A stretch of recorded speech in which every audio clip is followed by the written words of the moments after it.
말씀 제목 합독하겠습니다. 시작. 율법의 요구가 이루어지게 하려 하심이라. 아멘. 율법에 대해서는 저희가 많은 생각을 할 수 있는데요. 사실 율법은 폐허해지는 것이 아니라 우리 주님께서 오심으로 말미암아 완성케 하셨다는 말씀으로 결론을 맺는 것이 가장 좋은 생각인 것 같습니다. 그리고 율법의 요구가 이루어지게 하려 함이라 라는 말씀 제목을 정했는데요. 사실 율법의 요구가 이루어지게 하리라는 계획은 하나님께서 하신 거죠. 하나님께서 예수 그리스도를 통해서 그 율법의 요구가 이루어지게 하게끔 하셨다는 의미를 가지고 말씀 제목을 한번 잡아봤고요. 말씀을 계속 전하면서 어떻게 율법의 요구가 우리 한 사람 한 사람을 통해서 이루어지게 되는지 살펴보도록 하겠습니다. 자, 구원의 시작은 주님을 영접하는 것으로 볼 수 있지만 좀 더 따져보면 구원은 하나님의 택하심에서 시작되는 것이라 말할 수 있습니다. 구원의 기원이신 성부 하나님께서 창세전에 그리스도 안에서 우리를 택하사 우리로 사랑 안에서 그 앞에 거룩하고 흠이 없게 하시려고 라는 그 에베소서 1장 4절의 말씀처럼 구원은 하나님의 택하심으로 시작됩니다.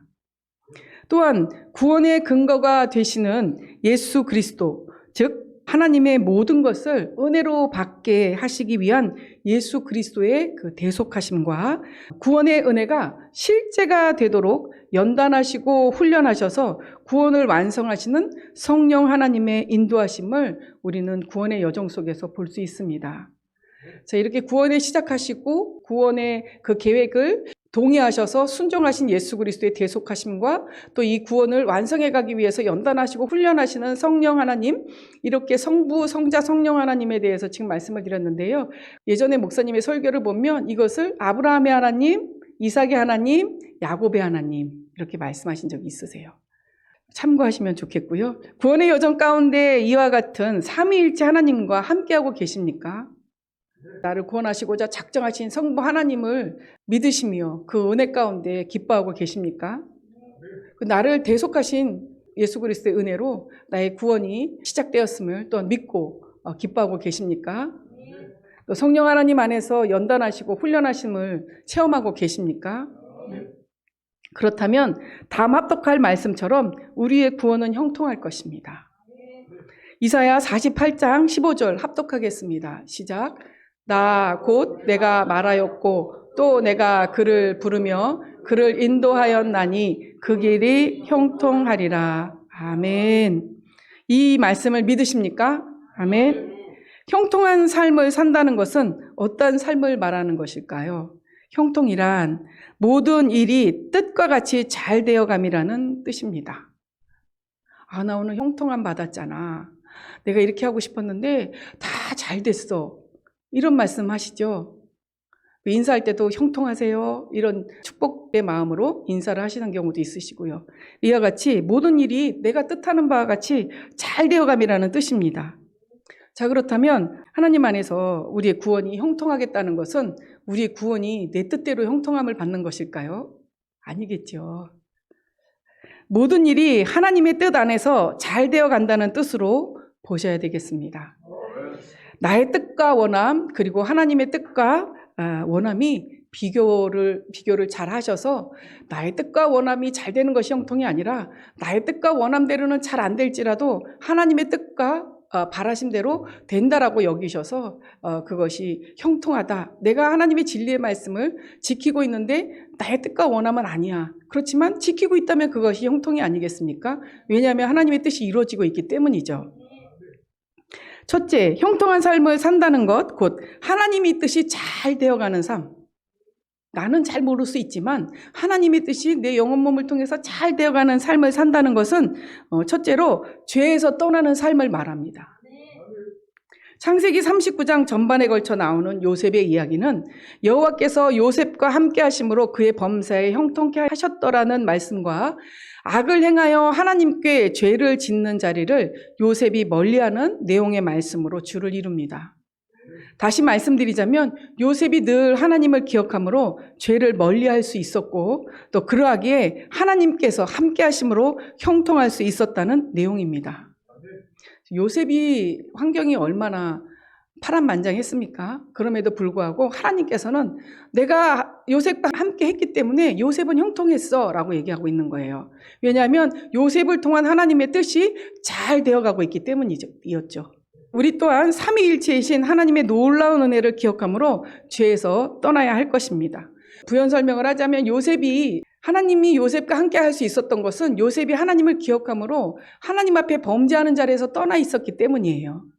그래서 하나님이 그를 가까이 할 수 있었기 때문이고, 요셉의 환경은 여전히 파란만장했지만 하나님이 함께 하셨기 때문에 하나님의 뜻이 잘 되어가고 있어서 형통하였다. 이렇게 이해하시면 되겠습니다. 우리가 죄를 멀리하고 죄의 자리에서 떠나 있다면 이미 우리는 형통한 삶을 살고 있는 것입니다. 왜냐하면 하나님은 죄를 미워하시잖아요. 근데 우리가 죄에서 떠나 있어. 그럼 하나님 뜻이 잘 되어가고 있는 거잖아요. 형통한 거예요. 자, 환경이 어떠하든 하나님께서는 요셉의 그 당시의 삶이 당신이 함께 하셨기에 형통하였다라고 말씀하고 계시기 때문입니다. 우리는 모든 상황을 하나님의 시각으로 볼 수 있어야 합니다. 야고보서 4장 8절에서는 하나님께서 가까이 하시는 자들에 대해 말씀하십니다. 합독하겠습니다. 시작. 하나님을 가까이 하라. 그리하면 너희를 가까이 하시리라. 죄인들아 손을 깨끗이 하라. 두 마음을 품은 자들아 마음을 성결케 하라. 아멘. 죄인들이 손을 깨끗이 하고 두 마음을 품은 자들이 마음을 성결케 하는 것이 하나님을 가까이 하는 것입니다. 이와 같이 하나님을 가까이 할 때에 하나님께서도 저희에게 가까이 하실 것입니다. 죄를 멀리하여 죄에서 떠나고 계십니까? 자, 그렇다면 성도님들께서도 지금 형통한 삶을 살고 계심을 믿으시기 바랍니다. 도무지 앞이 보이지 않고 사방에 우겨싸임을 당하여도 쌓이지 않는다라는 말씀이 있지 않습니까? 내가 거꾸로 튀임을 당하여도 망하지 않는다는 말씀이 있지 않습니까? 답답함을 당하여도 낙심하지 않는다는 말씀이 있지 않습니까? 바로 이것이 답답해도 거꾸로 틈을 당하여도 사방에 우겨싸임을 당하여도 하나님의 뜻이 잘 되어가고 있으면 형통한 거예요. 좀 힘드시더라도 하나님이 형통하시구나. 괜찮아. 하나님만 형통하시면 돼. 라는 믿음을 가지고 바라보시면서 나아가셨으면 좋겠습니다. 두 번째로 형통한 삶을 산다는 것은 그리스도와 연합하는 것입니다. 그리스도와의 연합에 대해 잘 표현되고 있는 말씀은 어떠한 말씀이 있을까요? 많은 말씀이 있지만 저는 알고 믿고 여기고 드리라는 말씀을 선택하여 말씀을 나누고자 합니다. 너무 당연한 말씀을 드린 것 같습니다. 두 번째 형통한 삶, 첫째는 죄에서 떠나는 게 형통한 삶이에요. 두 번째 형통한 삶은 그리스도와 연합하는 삶이다. 너무 당연하죠. 그리스도와 연합한다는 것은 주님으로 산다는 건데 당연히 형통할 수밖에 없지 않겠습니까? 하지만 우리가 이것을 알매도 불구하고 때로는 이것에 대해서 무뎌지고 망각할 때가 있는 모습을 볼 수 있습니다.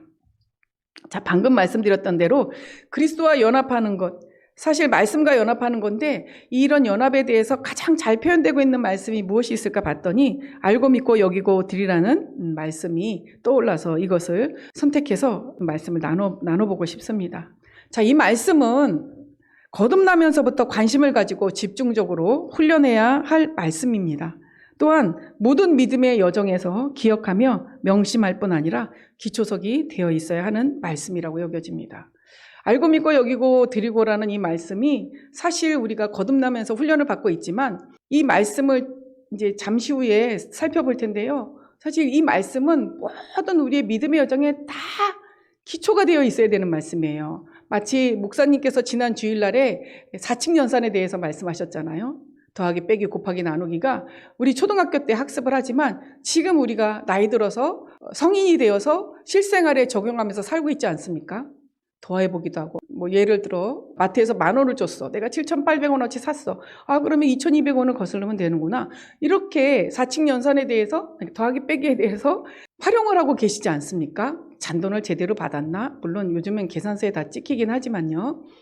그렇듯이 알고 믿고 여기고 드리라는 말씀은 거듭남에서만 해당되는 말씀이 아니라 이것이 우리 안에 내재되어 있어서 언제 어느 때든 꺼내서 활용할 수 있어야 되는 말씀이라고 여겨졌기에 이 말씀을 가지고 나눠보고자 하는 것입니다. 훈련을 통해 익숙하고 자연스러운 습관과 같이 기억되어 우리 영혼 몸에 깊숙이 자리 잡고 있어야 하는 말씀이라는 것입니다.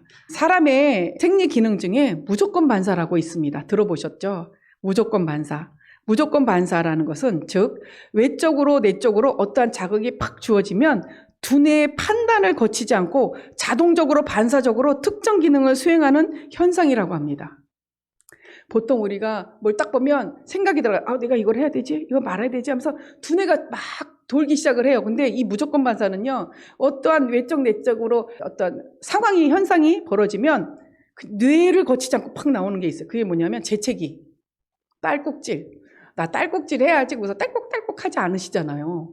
재채기도 무조건 반사. 그리고 호흡. 나 숨 쉬어야지 하지 않으시죠. 호흡. 또 여기 무릎 탁 치면 팍 올라오는 거 있잖아요. 무릎 탁 치면 나 올라갈 거야 하고 올라가지 않잖아요. 올라가는지도 모르고 탁 올라오잖아요. 그러니까 뇌를 거치지 않고 바로 즉각적으로 반응하는 게 무조건 반사입니다. 하품도 그렇다고 합니다. 하품도. 근데 이 하품이나 재채기나 이런 딸꾹질이나 뭐 이런 것들이 저절로 되는 게 아니라 어떠한 우리가 모르는 외적인 내적인 상황이 발생이 됐기 때문에 이런 현상들이 나타나는 거예요. 이와 같이 신체에서 일어나는 무조건 반사처럼 우리도 알고 믿고 여기고 드리라는 말씀이 우리와 연합하여서 어떠한 외적인 내적인 상황이 주어질 때 무조건적으로 우리 영혼 몸을 통해 진리로 반응하는 이러한 특정 기능을 수행한다면 얼마나 좋겠습니까? 어떤 외적으로 내적으로 기쁜 일이나 어려운 일이나 연단의 상황이나 뭐 슬픈 일이나 어떤 그런 외적으로 내적으로 어떤 상황이 발생이 됐어요. 근데 이게 우리 생각을 거치지 않고 하나님의 말씀이 무조건적으로 탁 수행이 되어지고 반응이 되어진다면 얼마나 좋겠습니까? 근데 사실 그럴 수는 없겠죠. 하나님은 우리를 훈련하시고 연단하시고 계시기 때문에 그럴 수는 없겠지만 그 속도가, 그 반응이 좀 빨라질 수 있지 않겠습니까? 무조건 반사 정도는 아닐지라도 알고 믿고 여기고 드리라는 말씀뿐 아니라 한 말씀 한 말씀인 그리스도와 연합하여 진리로 반응함으로 하나님의 뜻이 이루어지는 형통한 삶을 누리시기를 바랍니다. 알고 믿고 여기고 드리라는 말씀을 잠시 살펴보겠습니다.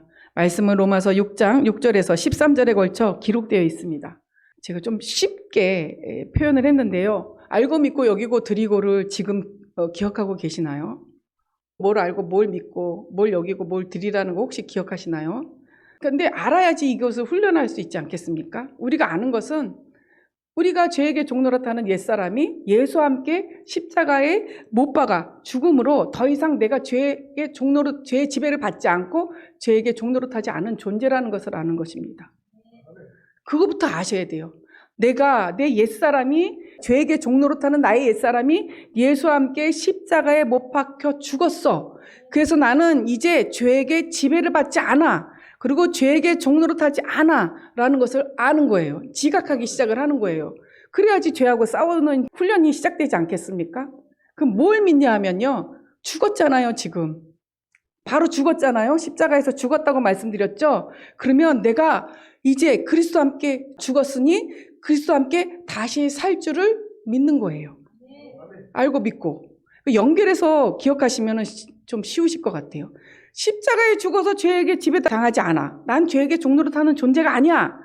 그런데 그 다음에 뭘 믿어요? 아, 죽었지. 나 그리스도와 함께 죽었지? 그럼 나는 그리스도와 함께 다시 살 거를 믿어. 그러면 또 뭘 여겨야 되잖아요. 그러니까 이거 알고 믿은 거를 섞어요. 섞어서 어떻게 하냐면, 아, 나는 죄에 대해서 죽었구나. 그리고 그리스도 예수 안에서 하나님에 대해서는 산 자구나. 라는 것을 여기는 거예요. 이렇게 순서대로. 그러면 그리스도 안에서 하나님에 대해서 살았어요. 그러면 하나님 안에서 사는 존재가 된 거란 말이에요. 그럼 이제 어떻게 살아요? 내 지체를 하나님 앞에 예전처럼 불법에 드려지는 그런 지체, 죄의 지체, 죄의 병기로 사용하는 것이 아니라 하나님 앞에 의의 지체로 산 제물로 드리는 그러한 지체로 사는 것, 그 드리는 것, 그렇게 드리는 삶을 살아야 된다라는 거예요. 그러니까 이렇게 연결해서 기억을 하신다면 굉장히 쉽거든요. 그래서 알고, 아, 나는 죄에게 종노릇하지 않는, 죄에게 지배되지 않는 존재야. 아, 나 죄에 대해서 죽었지? 그러면 그리스도 안에서 사는 존재야. 그것을 믿는 거예요. 다시 살 줄을 믿는 거예요. 하나님은 우리를 죽은 채로 내버려 두시는 분이 아니시고요. 당신의 생명을 부어주시는 분이세요. 그러니까 죽었으면 살리시겠죠? 그러면 내가 죄에 대해서 죽은 자고 하나님에 대해서는 산 자로 여기고 살아면 되겠구나. 앞으로 계속 쭉. 그러면 어떻게 이제 그럼 내가 하나님 안에서 사는 존재인데 더 이상 내 지체를 죄의 병기로 드리지 말고 하나님 앞에 의를 향하여 제사를 드리는 제물로 또 지체로 의를 향하여 의를 이루기 위한 지체로 드리면서 살면 되겠구나 이거예요. 근데 이게 거듭남에서만 해당될까요? 아니에요. 이거는 우리가 성령 세례를 받아서 성령 충만을 받아서도 전인권을 받아서도 이거는 사칙연산과도 같은 그런 말씀입니다. 꼭 기억을 하셔서 우리 어떤 상황이 놓여질 때 무조건 반사처럼 나오지는 못할지라도 탁 하면 난 죄종이 아니야. 난 다시 산 존재야. 뭐 이런 식으로 받아칠 수 있는 원수마귀를 그러한 말씀이 되었으면 하는 바람으로 한번 살펴보았습니다. 자, 간략하게 정리된 글을 들어보시니 알고 믿고 여기고 드리라는 이 말씀이 거듭난 이후인 성령 세례, 성령 충만의 구원의 여정 속에서도 우리 삶의 근간이 되어 있어야 한다는 것을 더욱 실감합니다. 지금까지 말씀드린 바와 같이 주님을 늘 기억하기에 죄에서 떠남은 물론 주님과 연합된 삶, 곧 말씀과 연합된 삶을 사심으로 형통함을 누리시길 바랍니다. 이 형통함은 하나님이 일이 잘 되어가는 형통입니다. 그 형통을 우리 한번 누리셨으면 좋겠습니다. 구원의 여정 가운데 성도님들께서는 어느 곳에 머물고 계십니까? 거듭나고 성령 세례를 받은 성도님들이라면 광야의 경험과 가나안 땅의 경험을 다 하셨을 텐데요. 어떠신가요? 가나안 땅에 거하고 있는데 혹 광야의 땅과도 같은 환경을, 애굽과도 같은 환경을 만날 때가 있지 않으십니까? 그럴 때 혹시 당황스럽지는 않으세요? 난 성령 세례를 받았는데 왜 여전히 애굽과도 같고 광야도 같지? 라는 물음이 없으셨을까요? 각자의 가나안 땅에는 정복 이전의 땅이 있고 정복 중에 있는 땅이 있고 정복해서 취한 땅이 있을 것입니다. 우리가 가나안 땅에 들어갔다고 그 가나안 땅이 다 내 거가 되는 게 아니잖아요. 7 족속을 몰아내는 것만큼, 모조리 몰아내는 것만큼, 나가 내 발로 밟는 만큼 내 땅이 되는 거거든요. 가만히 있으면 그 땅이 내 땅이 되지 않아요. 개간을 해야 되는 거거든요. 그래서 우리의 가나안 땅은 내가 지금 정복하고 있는 땅도 있을 것이고 또 정복해서 취해서 그 가운데서 그 땅의 소산을 먹고 있는 땅도 있을 것이고 아직 내가 발견하지 못한, 정복하지 못한 땅도 있을 것이라는 거예요. 그렇다면 이 다양한 환경이 애굽 또는 광야도 유사할 수 있다는 거죠. 내가 정복하고 있는 땅, 정복하지 못한 땅이 마치 애굽과도 같이 여겨질 수도 있고 광야도 같이 여겨질 수도 있다는 겁니다. 애굽의 환경은 다시금 주님을 놓치고 세상을 향했다는 것일 텐데요. 마치 이스라엘 백성이 하나님의 말씀에서 떠난 것과 우상 숭배의 죄로 결국 포로가 되었던 것처럼 이스라엘 백성이 가나안에 들어갔어요. 근데 거기서 하나님을 떠나버리죠. 그리고 우상 숭배를 하게 돼요. 그래서 바벨론의 포로로 잡혀가지 않습니까? 이런 것처럼 우리가 다시금 주님을 놓치고 세상을 바라볼 때에 애굽의 환경에 처할 때에 죄의 포로가 되지 않도록 즉시로 어린 양의 피인 주님의 보혈로 다시금 의지하고 어린 양의 살인 말씀을 취함으로 회복되어야 합니다. 얼마든지 성령 세례를 받으시더라도 애굽과도 같은 환경을 경험할 수 있다는 것. 왜냐하면 내가 주님을 바라보지 않는다면 바로 애굽과도 같은 그런 환경이 우리에게 느껴지실 수 있으실 거라는 거예요. 자, 광야 같은 환경은 어떻습니까? 율법을 배우고 순종을 익히는 훈련을 한 광야 땅이었습니다. 가나안에 있는 우리에게 광야 같은 환경이 주어졌다면 동일하게 광야에서와 같이 주의 말씀을 주의하고 순종함으로 인내하고 오래 참은 가운데 거하여야 하는 것입니다. 인내는 연단된 인격은 희망을 갖게 한다는 로마서 5장 4절의 말씀처럼 광야의 환경을 통해 더욱 주님과 하나를 이루게 하시기 위함임을 알아 성령 세례와 성령 충만을 경험한 성도님들로서는 도리어 이 상황을 감사함으로 주를 바라보는 상황으로 여기셔야 할 것입니다. 내가 성령 세례를 받고 가나안 땅에 들어갔는데 광야도 같은 그런 척박함을 느끼고 있어요. 그렇다면 주님께서 우리에게 인내를 요구하시고 연단된 인격을 요구하시며 또 희망을 갖게 하시기 위함이라는 것을 딱 바로 인지하셔서 도리어 감사함으로 주님을 바라보며 인내하고 오래 참은 가운데 거하셔야 할 줄로 여겨집니다. 성령 세례와 성령 충만을 경험하여 가나안에 거하시는 성도님들은 이제 가나안 땅 안에서의 광야와 같은 환경으로 더 이상 혼란스럽지 말아야 할 것입니다. 거듭남과 성령 세례, 성령 충만, 전인 구원은 모두 성령님의 도우심으로 주님과 영혼 몸으로 하나됨을 의미합니다. 이 주님과 연합된 곧 하나됨이 드러나고 나타나지는 삶이 바로 내주합일의 믿음입니다. 내주합일의 믿음은 한 말씀 한 말씀과 내가 하나가 되었어 라고 입술로 고백하시잖아요. 근데 사실 하나가 되었다면 그 말씀으로 사는 그리스도가 나타나는 증거가 보여져야 되거든요. 예수 그리스도의 신 한 말씀 한 말씀이 나와 하나가 되었음이 믿어지는 내주합일의 믿음은 바로 온전히 주님으로 사는 삶입니다. 이 또한 영적 가나안 땅에서 일어나는 믿음의 증거요, 구원의 증거입니다. 자, 믿음의 경험은 순차적으로 마치 계단을 오르듯 올라갈 수는 있지만 그 믿음을 유지하는 것은 반드시 전 단계의 믿음과 그에 따른 행함이 있었기 때문이라는 것을 잊어서는 안 되겠습니다. 우리의 지금의 믿음과 우리의 지금의 하나님을 바라보는 상태 이런 것들은 바로 영접부터 거듭남, 성령세례 이 모든 과정을 거쳐왔기 때문에 우리의 지금이 있으신 거예요.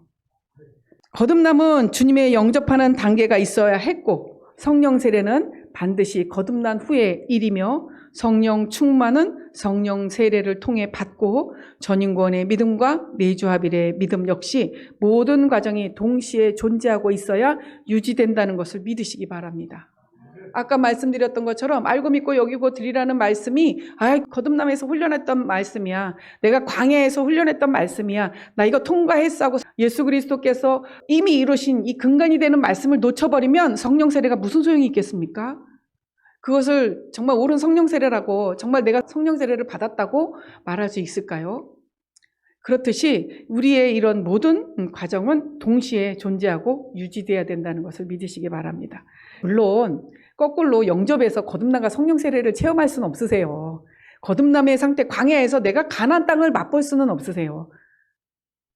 맛볼 수는 있죠. 정탐꾼처럼 잠깐 들어갔다 나올 수는 있어요. 근데 그렇게 할 수는 없다는 거예요. 그렇지만 이 과정을 다 해서 가나안 땅에 들어왔어요. 내주합일의 믿음까지 왔어요. 그렇다면 이 과정이 다 증발해서 안 해도 돼가 아닌 거예요. 이 과정이 함께 존재하고 있어야 된다는 거죠. 그래야지 내주합일의 믿음이 유지된다는 거예요. 그러하게 우리 가나안 땅은 모든 믿음의 여정이 함께하는 땅입니다. 최근 목사님께서 말씀하신 피의 제사와 번제, 산제물로 드리는 영적 제사를 상황에 따라 매 순간 드려야 한다는 것처럼 가나안 땅에서의 애굽 환경과 광야 환경에 놀라지 마시고 피의 제사와 번제, 더 나아가 주께서 기뻐하시는 우리의 몸을 사한제사로 드리는 거룩한 영적 제사, 이러한 제사를 드리시는 모든 성도님들이 되시기를 기도하며 축복합니다. 자, 이러한 자연스럽고 익숙한 행함, 가나안 땅에서의 이러한 익숙한 행함, 가나안 땅에서는 우리 거듭났을 때 그런 행함이 얼마나 익숙해지셨겠어요? 내가 내주합일의 믿음까지 오셨다면 성령 세례와 성령 충만함을 얻기 위해서 훈련받았던 이 하나님의 모든 말씀들이 얼마나 익숙해지셨겠어요? 자연스러워지시지 않으셨겠습니까? 이러한 자연스러운 행함은 오늘 본문 말씀처럼 성령을 쫓아 행할 때 율법의 요구가 이루어지게 하려 함이라는 말씀의 성취입니다. 하나님께서는 우리의 거듭남과 성령 세례, 성령 충만 등등 이렇게 계속 믿음의 여정을 통해서 성령을 쫓아 행하게 하심으로 율법의 요구가 이루어지게 하시는 과정을 걷게 하시는 거예요.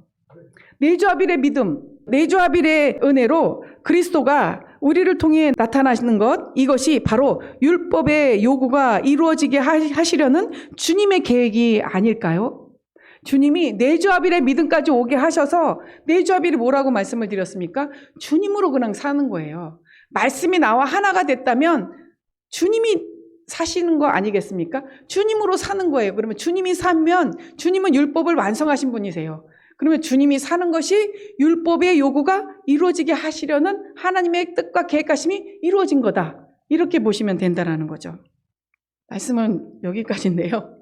어떻게 이해가 되셨습니까? 저는 말씀을 준비하면서 다시금 주님께서 저를 인도하셨던 그런 영접부터 거듭남, 성령 세례 과정을 되짚어보게 하셨습니다.